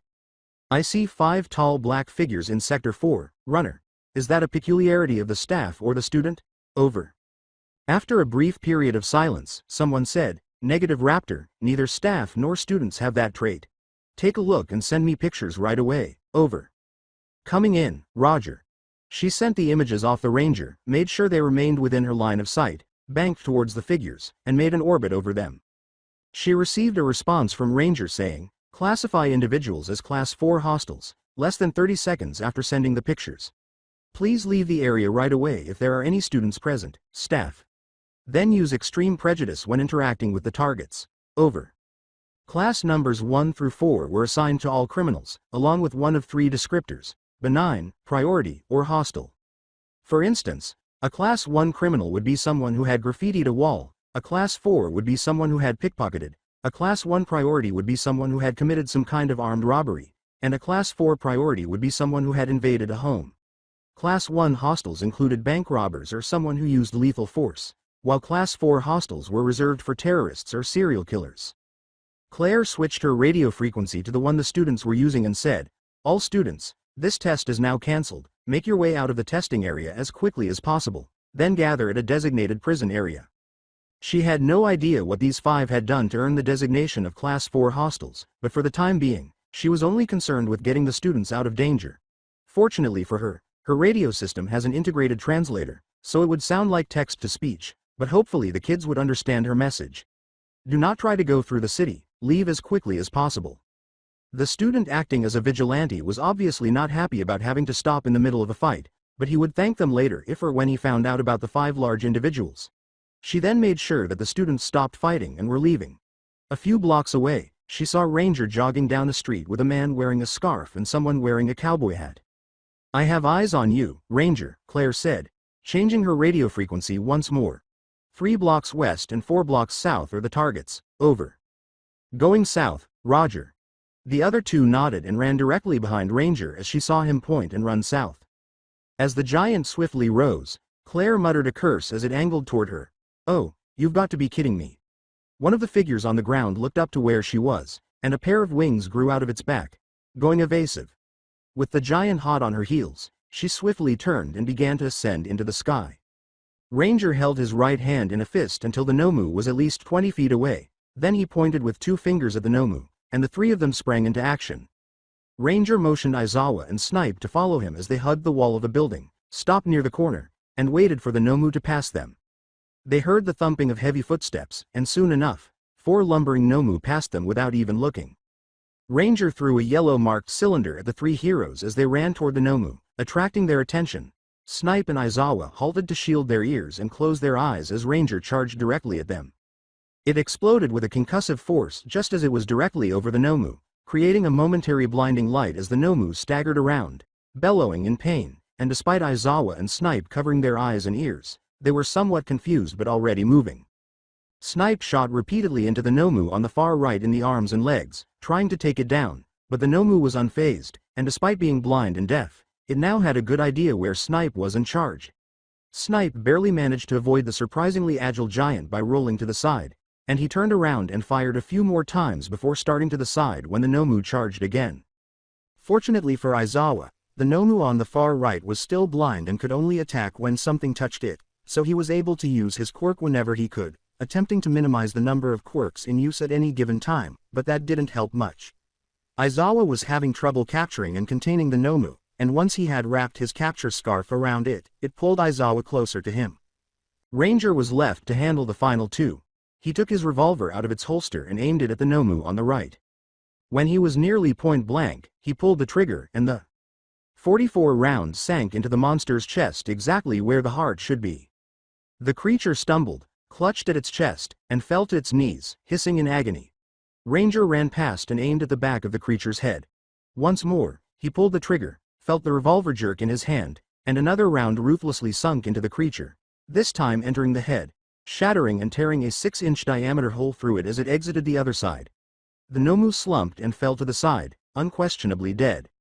Snipe came to a rolling stop and remained motionless as the Nomu started to regain their vision and hearing. The one facing Snipe eventually locked on and charged, and this time the Nomu was able to grab Snipe by the leg and throw him down the street. Aizawa turned to face Snipe and said, "Snipe." The Nomu that Aizawa was facing seized the chance to charge, grab him by the middle, and throw him through a glass storefront. The 3 Nomu turned to face Ranger and said, "Shit." He was aware that he would not be able to outrun them or overpower him. The only thing he could do was buy himself a little more time.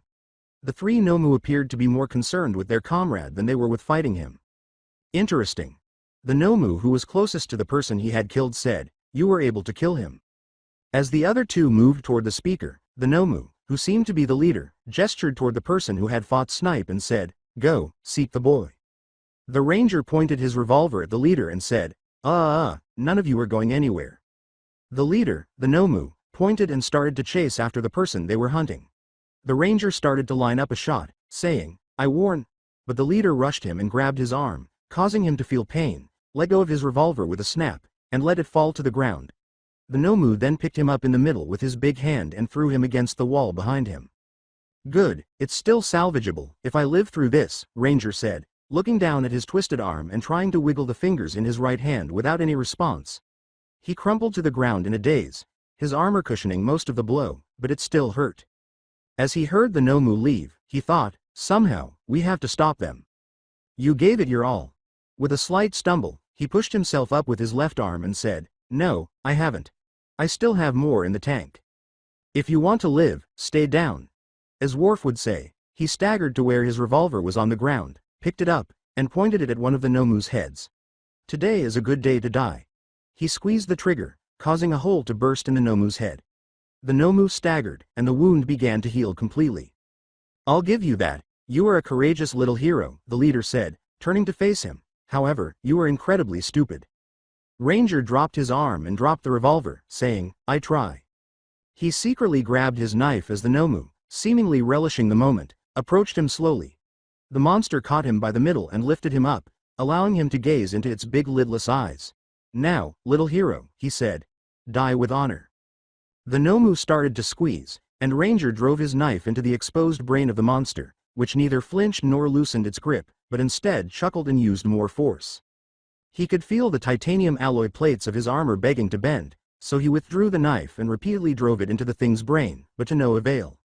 He felt his ribs caving inward, and several cracked under strain, but he didn't notice. His pounding became more desperate, going for anything he could see, especially those big, merciless eyes. No, not merciless. Even hardened criminals showed the tiniest hint of mercy, but these eyes were something else, something that was human, but not quite there. Breathing was becoming hard now. Spots appeared in his vision, and he felt pain erupting across his chest and abdomen.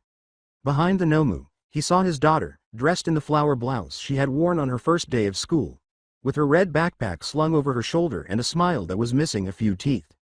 She would grow up in a world without him, and he would never get to watch her graduate from high school, playfully threaten boyfriends, or see her get married. His world was now pain in a seemingly blue sky, and he felt the ground thud and heard a defiant yell, followed by a sickening thwack, another thud, and another thwack. Then unexpectedly, he was falling, and he fell to the ground in a heap. Pain flared everywhere. He frantically tried to unlock his helmet with his left hand, but it hissed, and he yanked it off.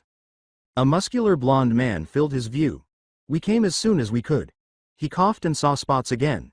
A hot liquid ran down his chin and something red splattered the man's face. The man gasped and quickly picked him up. There was a jostling sensation and a rushing sound. Then he was inside, and it looked familiar but he couldn't place it. His eyelids grew heavy, his mind returned to Victoria, and a fatigue he had never experienced before washed over him. The jostling sensation was almost like a kayak, reminding him of the times he had gone kayaking with his parents, dozing off to the soft swaying of the little craft. Now he was tired and ready to go to sleep. Izuku and the others were looking at each other anxiously as a rumble approached. Something sped by perhaps 200 meters above them. Then there was a loud boom and a sudden gust of wind, followed by a large black object with wings. "What was that?" Kirishima exclaimed in wonder. When the two objects crossed the open field between the main campus and the fake city, the first one turned, creating white clouds on its wings, and the second one turned as well. It appeared to be saying something along the lines of, "Hey, isn't that the hero standing next to Ranger?" One of the second-year students inquired. Another person answered, "Yeah, I think it is." The thing that was after her pursued her tenaciously, and the hero pulled up in a sharp climb, her arms pressed close to her body, the engine in her back providing an amazing amount of force as it pushed her higher and higher into the blue sky, the hero pulling up until she finished a loop, the thing keeping up with her movements. "What do you suppose she's up to?" Kirishima asked. Mr. Hound Dog watched, clearly concerned, and Sue speculated, "I don't know Ribbit, but she's obviously trying to get away from whatever the thing behind her is." Her engines roared and they sped up with the help of gravity, and there was a ripple around her, and white air formed around the hero with the wings angled straight towards the ground, the black thing in hot pursuit. "How quickly is she moving?" one of the second-year students inquired. After considering the boom and the rippling air, Izuku came to the conclusion that she broke the sound barrier. Her speed surpasses the speed of sound. "That's really awesome." "Yeah, that's like the manliest thing ever," nodded Sue and Kirishima, two second-year students. Kirishima exclaimed with enthusiasm. The hero and whatever was pursuing her sped toward the ground at a frightening rate, but then something flipped open on her wings and sides, and she quickly slowed down. The thing pursuing her sped past her, its arms outstretched but missed, and it looked back and let out a loud screech before trying to stop, but it was moving too quickly, and its wings tore off, and it hit the ground with a huge crash that barely shook the earth. Izuku saw what appeared to be two arrows launched from the top of her pack, but she realized they were missiles just before they hit the ground and exploded in a spectacular fireball. The things on the hero's wings and sides closed, and she pulled up just in time to barely avoid the ground. She blasted past them, wind buffeting them, and she pulled up and into a loop. "Whoa," Kirishima uttered quietly. "Whoa," Sue and Izuku concurred. The hero circled languidly and approached to land close to their location. She slowed, and the objects reopened on her wings. Her legs touched the ground, and she ran to a halt close to their location. She was hurrying to remove her helmet when Mr. Hound Dog ran to her. "That was amazing," one of the second-year students exclaimed. After the woman successfully removed her helmet, she leaned over with her hands on her knees and began to vomit, which continued even after Mr. Hound Dog approached her. Eventually, he assisted her in taking off her backpack and guided her back to their location. She was white and trembling, wiping away the last of the vomit, clearly scared, either by the thing chasing her or by the crazy things she did. And she quickly cranked down a water bottle that Mr. Hound Dog offered her, taking deep, gulping breaths as she tried to calm herself. "Hey, what is that far away?" One of the second years pointed to the edge of the faux city where a large black thing was running towards them. Izuku, Sue, and Kirishima recognized it instantly. "Nomu," whispered Izuku. "I don't have enough time," she muttered in English as Mr. Hound Dog pushed the woman and quickly gestured to Nomu, who frantically refastened her pack and, eschewing her helmet, got into a runner's start. Her expression had changed from one of fear to one of resolve, and there was a whine as her engine started to spool up. Izuku, Sue, Kirishima, and Mr. Hound Dog assumed fighting stances as the monster approached, leaving the Class 2 students bewildered. About 30 meters away, Nomu fell forward and tumbled to a stop, with a furious Maruko standing behind him. Nomu turned back to face her and stood up, and she spat to the side, saying, "I'm getting real tired of you fuckers showing up." She didn't blame them, but she probably would have creamed the punk instead. Rumi was sitting on a rooftop watching some second-year students robbing a convenience store when a first-year student with purple balls for hair appeared and said something about stopping them. When she recognized the twerp, she laughed to herself. The second-year students gave the kid a strange look and booked it, apparently because they didn't think it would have been worth the effort to fight the kid. "Hey, return." "Oh, that's rich," said the child, chasing after them on his slim legs. "Ranger, this is Raptor. I have 5 heroes closing in on a vigilante who is currently engaging a criminal," she said as the earpiece in her ear crackled to life. "Over." Rumi recognized that American woman's voice from yesterday's meeting with Ranger. "Get some good footage out of it, 10-4. In response, Ranger said, "Over." According to the woman, "Will do, over and out." "Wow, that's it? Seriously? Kinda pathetic," she thought, admiring the two's apparent professionalism on the radio, but of course, they were probably trained on radio protocols back in the States. Down below, the kid with the purple ball hair stopped chasing the robbers. After getting up and stretching, she decided it was time to move on, so she hopped from one building to another a block away and squatted down on all fours. Below, Rumi couldn't describe what she saw. A kid who appeared to be in his 3rd year was popping in and out of the ground, and he had this strange, silly smile. Each time he emerged to deal with a villain, he would yell, "Power," and strike them in the abdomen. Her earpiece came to life as she nodded and said, "I dig it. Ranger, I'm spotting 5 tall black figures in Sector 4, she said. "Is that a peculiarity of the staff or the student?" "Over." It was that American woman once more, but she decided to stop calling in the fight she was watching because of what she said. Ranger responded a moment later, "No employee or pupil possesses that peculiarity, negative Raptor. Take a look and send me pictures right away, over." "Coming in, Roger." Raptor responded, still sounding very official, over. Ranger responded a few seconds later, "Designate people as Class 4 hostiles. Please leave the area right away if there are any students present, staff. Then use extreme prejudice when interacting with the targets, over." Rumi had no idea what a Class 4 hostile was, but it sounded serious, and since Ranger and All Might were in charge of this training exercise, she should probably follow his instructions because the students were the most important thing. So she dove into the middle of the fight below and yelled, "Hey, kids, clear out. Go, go, go as quickly as you can." She clapped her hands together with each, "Go." They gave her a perplexed look and said, "You have something in your ears. The exercise is over, so leave the testing area now." The child who was sorting through everything simply stared at her in confusion and said, "I thought this was going to be an all-day event." "There was no time for this," she said. "Well, things just changed, so get going," Rumi muttered as the students shrugged and started to move. After ensuring that the brats had left, she leapt onto the roof and started to hop her way to wherever these people were. She discovered All Might doing the same halfway to their goal, so she nodded to him and they continued. Eraserhead was nowhere to be seen, and Snipe was lying face down in the middle of the street, immobile, and down below, Ranger was being held by a large jet black Nomu. To his credit, Ranger was fighting back, but it appeared that the Nomu didn't care much about what he was doing, as his left arm was hitting anything in reach and his right arm was dangling mangled, his hits becoming slower as the Nomu's grip tightened. Rumi wasted no time in launching herself from the building directly at the Nomu, twisting in midair and kicking him in the side, sending the monster flying and causing it to release Ranger, who she watched paw at his helmet and fall to the ground. The other Nomu didn't even know what hit it, so she wasted no time in using her change in momentum to target it with an axe kick. She used the Nomu as a kickboard and leapt towards the first Nomu, which swiftly turned and blocked her attack, but she recovered quickly, and once she hit the ground, she was back in the fight. The creature's skull crumpled like a tin can once her heel connected. "We came as soon as we could," All Might said as she rushed to Ranger, who had managed to get his helmet off and was gasping for air, coughing a few times and letting flecks of blood fly out of his mouth.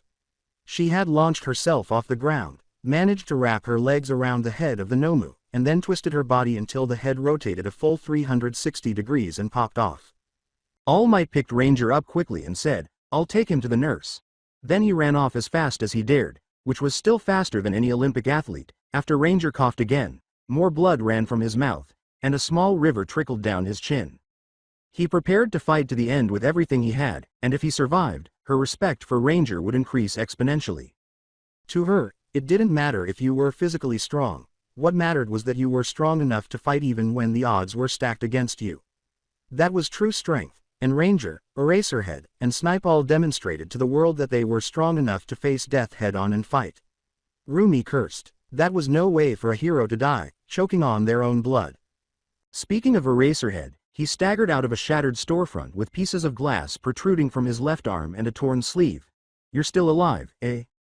She left Eraserhead speechless, saying, "It'll take more than that to get rid of me." "With all due respect, you ought to still have that arm examined. However, it could take some time," Rumi said. Eraserhead glanced around, likely searching for the Nomu, Ranger, and Snipe. "Where?" "He hasn't moved. I was going to go check on him, but he's sniping over there." All Might took Ranger to the doctor, but I'd be shocked if he made it through those wounds. "And there are no more Nomu here. 2 over there, 1 there." Eraserhead raised his head and asked, "How about the 4th?